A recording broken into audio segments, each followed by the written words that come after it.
do que, tendo duas mãos, ires para o inferno, para o fogo que nunca se apaga, onde o seu bicho não morre e o fogo nunca se apaga. E se o teu pé te escandalizar, corta-o. Melhor é para ti entrares coxo na vida, do que tendo dois pés e seres lançado no inferno, no fogo que nunca se apaga, onde o seu bicho não morre e o fogo nunca se apaga. E se o teu olho te escandalizar, lança-o fora. Melhor é para ti entrares no reino de Deus com um só olho, do que tendo os dois olhos e ser lançado no fogo do inferno, onde o seu bicho não morre e o fogo nunca se apaga. Veja que Jesus ele faz questão de dizer que lá o bicho não morre e o fogo nunca se apaga. Agora, sabe o que é o bicho nunca morrer e o fogo nunca se apagar, senhoras e senhores? Isso significa que as pessoas serão atormentadas pelos séculos dos séculos e eternidade sem fim. Esse sofrimento, senhoras e senhores, não terá fim.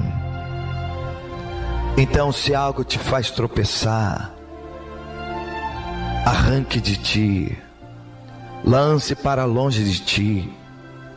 É aquela amiga, é aquele amigo, tão chegado seu, tão íntimo seu. É como se fosse a sua mão, é como se fosse os seus olhos, é como se fosse os seus pés. Você não consegue fazer nada sem ela, você não consegue fazer nada sem ele. Mas se ele te faz tropeçar, arranque ele da sua vida. É melhor você perder uma amizade, entrar no céu sozinho, do que ser lançado com ele no lago de fogo e enxofre.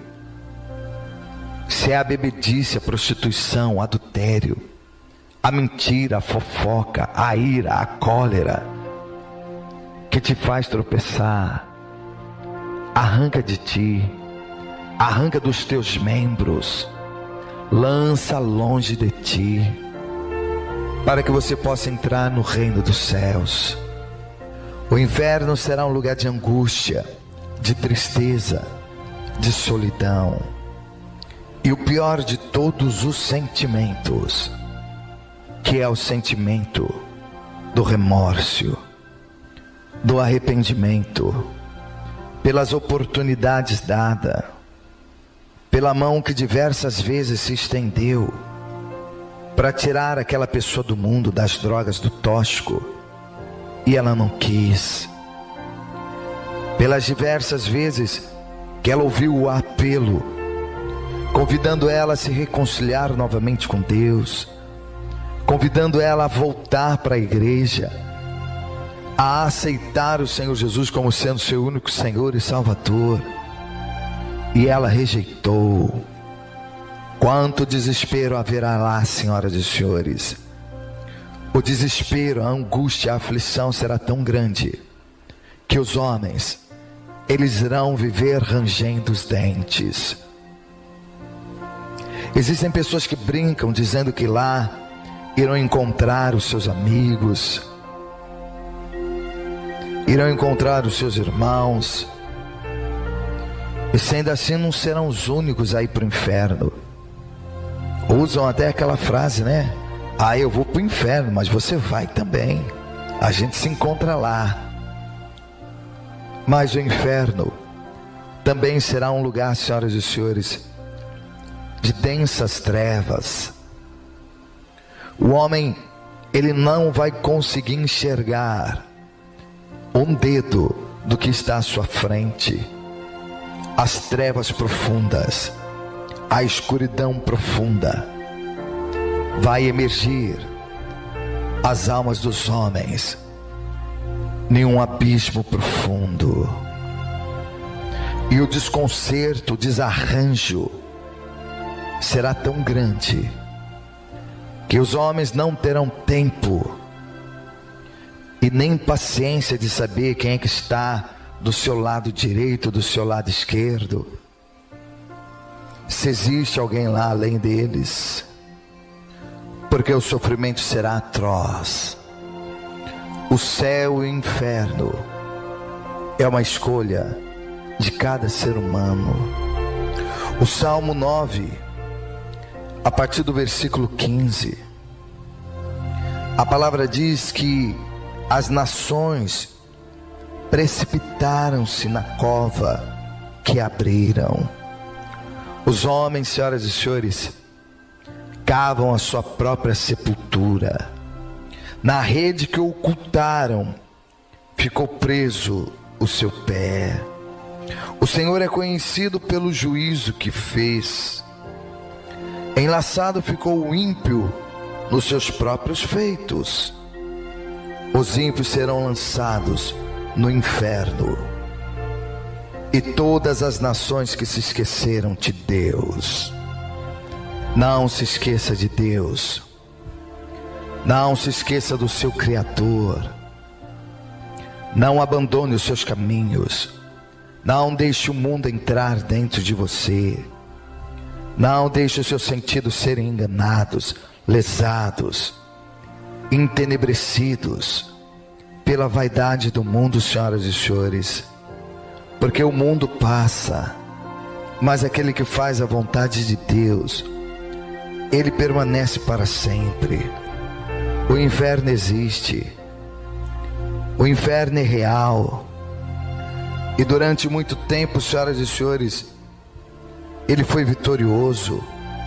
Ele tragou a vida dos homens. A morte entregava os homens ao inferno de mão beijada. O livro de Oséias, capítulo 13, versículo 14. Veja, Oséias 13, 14. A profecia já dizia: e eu os remireis da violência do inferno, e os resgatarei da morte. Então o inferno era como se fosse uma garganta aberta, com várias portas da perdição, e a morte ia matando os homens com a força da lei, fazendo com que o inferno viesse se tornar vitorioso. Mas Jesus vem remir os homens da violência do inferno e resgatá-los da morte. E a pergunta era: onde está, ó morte, as tuas pragas?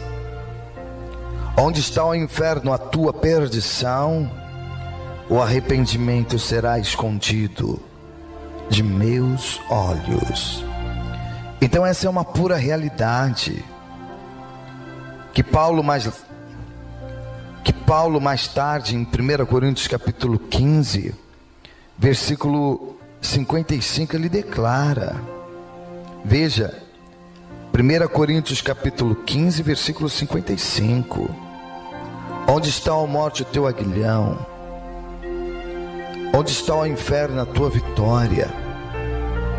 Ora, o aguilhão da morte é o pecado, e a força do pecado é a lei.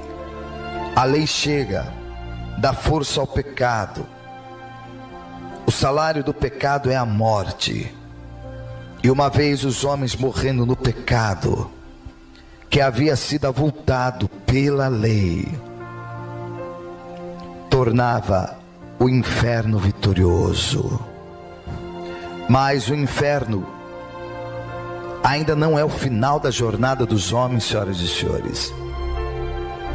Existe algo mais assustador, mais assombroso, que é o lago de fogo e enxofre. O livro do Apocalipse capítulo 20, a partir do versículo 11, a palavra diz: E vi um grande trono branco, e o que estava assentado sobre ele, de cuja presença fugiu a terra e o céu, e não se achou lugar para eles. Veja que essa terra e que esse céu são inimigos de Cristo, e no dia do juízo eles fugirão da presença do Altíssimo e te deixará só. Essa terra que tanto te fascinou, que foi a promotora de tantas concupiscências, tantos delírios, tantas emoções, o céu que estava sobre o alto da sua cabeça, que assistiu tudo aquilo que você fez e ajudou a encobrir vários erros seus que foram praticados na calada da noite. Eles fugirão da presença daquele que está assentado no trono e te deixarão só. Lá você não terá amigos, não terá irmãos, não terá pai nem mãe. Será somente você e Deus. E a palavra diz: e vi os mortos, grandes e pequenos, que estavam diante do trono, e abriram-se os livros, e abriu-se outro livro, que é o da vida, e os mortos foram julgados pelas coisas que estavam escritas nos livros, segundo as suas obras. E deu o mar os seus mortos, e deu o mar os seus mortos que nele havia, e a morte e o inferno deram os mortos que neles haviam, e foram julgados cada um segundo as suas obras. Então veja, o mar é uma coisa, senhoras e senhores, a morte é outra coisa, e o inferno também. O mar significa povos, línguas e nações. E a palavra diz no versículo 14: e a morte e o inferno foram lançados no lago de fogo. Esta é a segunda morte. Então a morte e o inferno ainda não é o fim. O fim se dará quando o mar, os mortos e o inferno, e aqueles que não foi achado escrito no livro da vida, forem lançados no lago de fogo e enxofre, aonde o fogo nunca se apaga e o bicho nunca morre. Voltando lá no livro de Marcos, capítulo 9, a partir do versículo 47, Jesus diz então que se o teu olho te escandalizar, lança-o fora. Melhor é para ti entrares no reino de Deus com um só olho, do que tendo 2 olhos e ser lançado no fogo do inferno, onde o seu bicho não morre e o fogo nunca se apaga. Veja o versículo 49. Porque cada um será salgado com o fogo, e cada sacrifício será salgado com sal. Agora preste atenção no versículo 50. Bom é o sal, mas se o sal se tornar insulso, com que o adubareis? Tende sal em vós mesmos, e paz uns com os outros. Então, em outras palavras, Jesus está dizendo que nós não podemos perder o sabor, o gosto pela vida eterna, pela salvação.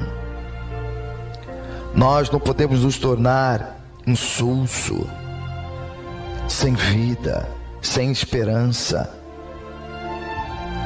e fazer como muitas pessoas já fizeram, que foi se retirar para a perdição, voltarem para o mundo das drogas, do tóxico, abandonarem o caminho da fé. Porque verdade é que os demônios trabalham 24 horas por dia para tirar o crente da presença de Deus, para fazer com que ele venha desistir, venha desanimar. Mas não desista, não perca a fé. Nós somos o sal deste mundo, a esperança da salvação de muitas pessoas. E ao observarem o nosso honesto comportamento, senhoras e senhores, elas sentirão também o desejo de estarem nesse caminho, de batalharem por esta mesma fé. Ao verem a luz de Cristo resplandecendo sobre as nossas vidas, eles sentirão vontade de caminhar conosco. A palavra diz no livro de Romanos capítulo 8, a partir do versículo 18, veja: porque para mim tenho por certo que as aflições desse tempo presente não são para comparar com a glória que em nós há de ser revelada. Porque a ardente expectação da criatura espera a manifestação dos filhos de Deus. Existem muitas pessoas ainda aqui nessa cidade que só está esperando a manifestação dos filhos de Deus, para que eles venham se converter, para que eles venham aceitar Jesus, e o número dos santos venha se completar. Porque muitos são chamados, senhoras e senhores, mas poucos são os escolhidos. E você sabia que Jesus ainda não voltou, porque o número dos santos ainda não se completaram? E como a parábola da grande ceia, Ele quer que a sua casa fique cheia, e Ele pede para os seus serviçais saírem pelas ruas, pelos becos, pelas vielas, pegando coxo, aleijado, paralítico, e levando tudo para sua casa. E eles disseram: Senhor, nós já andamos em vários lugares, trouxemos muita gente, mas a casa ainda está vazia. E ele diz: vai novamente e força-os a entrar na minha casa. Hoje praticamente, senhoras e senhores, nós estamos forçando as pessoas para virem para a casa de Deus. Estamos forçando as pessoas a permanecerem fiéis à palavra. Porque Jesus declara: na casa do meu Pai há muitas moradas. E se não fosse assim, eu vos teria dito. Então existem muitos lugares lá no céu, lugar estes rejeitados pelos anjos. Vejam que eles rejeitaram as suas habitações celestiais. O livro de Judas declara isso. Veja, Judas capítulo único, versículo 6. E aos anjos que não guardaram o seu principado, mas deixaram a sua própria habitação, reservou-os na escuridão e em prisões eternas até ao dia daquele grande juízo. Então aqueles anjos não guardaram o seu principado e acabaram deixando a sua própria habitação. Que habitação? Habitação celestial. E foram reservados à escuridão e prisões eternas. Assim muitas pessoas também, elas não estão conseguindo guardar o seu principado, elas não estão conseguindo ficar firmes com o Senhor Jesus. O pecado tem as seduzido, o mundo tem conseguido tragá-las, e aos poucos, sem se perceberem, elas vão ficando cada dia mais longe de Deus. Quantos são aqueles que já não se preocupam mais em ir para a igreja? ficam em casa assistindo novela, assistindo filme. Sempre tem uma desculpa. Eu não fui por causa disso, eu não fui por causa daquilo outro. O Senhor vai colocar outro no seu lugar. Você vai ser substituído. Você vai perder a sua coroa. E a palavra diz: guarde bem o que tens, para que ninguém roube a sua coroa. Então existem pessoas querendo roubar a sua coroa. Existem pessoas torcendo para você perder a sua coroa. Mas por quê? Porque você fica se esquivando, se escusando, não querendo mais participar das reuniões, não querendo mais ir para a igreja. A igreja para você se tornou um tédio, um fardo pesado. A palavra no livro de Lucas, capítulo 14, a partir do versículo 16, Lucas 14, 16, a palavra diz: um certo homem fez uma grande ceia e convidou a muitos. E à hora da ceia mandou o seu servo dizer aos convidados: vinde, que já tudo está preparado. E todos a uma começaram a excusar-se. Disse-lhe o primeiro: comprei um campo e preciso ir vê-lo. Rogo-te que me haja por escusado. E outro disse: comprei 5 juntas de boi e vou experimentá-los. Rogo-te que me haja por escusado. E outro disse: casei e portanto não posso ir. E voltando aquele servo, anunciou essas coisas ao seu senhor. Então o pai de família, indignado, disse ao seu servo: sai depressa pelas ruas e bairros da cidade e traze aqui os pobres, os aleijados e os mancos e os cegos. E disse o servo: Senhor, feito está, como mandastes, e ainda há lugar. E disse o Senhor ao servo: sai pelos caminhos e atalhos e força-os a entrar, para que minha casa se encha. Porque eu vos digo que nenhum daqueles varões que foram convidados provará a minha ceia. Então, infelizmente, senhoras e senhores, muitos não irão provar da ceia do nosso Senhor e Salvador Jesus Cristo, porque optaram por outro caminho. Muitos são chamados, mas poucos são os escolhidos. A morte, senhoras e senhores, ela sela o destino da alma, porque sem dó, sem misericórdia, ela leva todos, tanto grande como pequenos. A morte tem esse poder, mas antes da morte chegar, você tem livre arbítrio para decidir aonde você quer passar a sua eternidade. 9118-5302 9118-5302 é o telefone para você me mandar uma mensagem eletrônica, para você